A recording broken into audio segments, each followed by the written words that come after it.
विद्वत्तेचे Mahameru BT sir. सतत 30 वर्षे विधानसभेचे आमदार म्हणून बीटी देशमुख अपक्ष निवडून आले होते. 1980 सालामध्ये पदवीधर मतदारसंघातून ते पहिल्यांदा निवडून आले.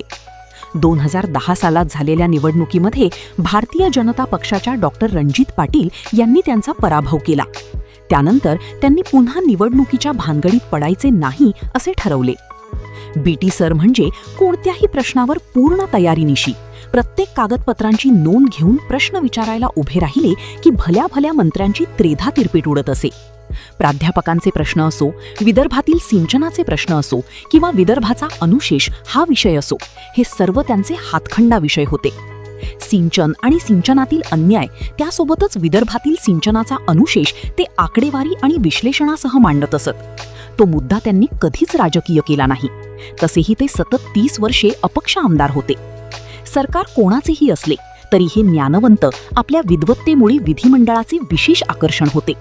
नामदार नितीन गडकरी म्हणतात त्याप्रमाणे त्यांनी लोकशाही मार्गाने एखादा मुद्दा मांडल्यावर तो पूर्ण केल्याशिवाय ते स्वस्थ बसत नव्हते. विधान परिषदेत कोणतेही राजकीय पाठबळ नसताना त्यांचा वेगळाच दरारा होता. आपल्या अभ्यासाच्या बळावर ते मंत्र्यांकडून आश्वासन मिळवित असत आणि आश्वासनाची पूर्तता होईपर्यंत त्याचा पुन्हा पुन्हा पाठपुरावा करीत असत. असा लोकप्रतिनिधी महाराष्ट्राच्या इतिहासात आपले नाव सुवर्णाक्षराने अधिकाऱ्यांचे चुकीचे वागणे पुराव्यानिशी ते मांडत असत. त्यामुळे बडे बडे नीतीही त्यांना वचकून राहत होते. त्यामुळेच त्यांना त्यांच्या मागण्या मान्य कराव्या लागत. प्राध्यापकाच्या संघटनेची स्थापना करणारे बीटी सर प्राध्यापकांच्या प्रश्नाबद्दल अत्यंत जागरूक होते. त्यांना प्राध्यापकांचे चालते बोलते तारणहार म्हणून ओळखले जायचे. अत्यंत साधी राहणी, पांढरा शुभ्र कुर्ता आणि पायजमा ही त्यांची ओळख होती. बीटी सर विधिमंडळातील रूक्ष कारभारानंतर कला, संगीत आणि नाटक या सांस्कृतिक गोष्टींचे रसिक होते. विधिमंडळाचे कामकाज संपले की एकतर ते नाटक बघायचे किंवा शास्त्रीय संगीताच्या कार्यक्रमाला जायचे. हा त्यांचा नित्यनेम होता.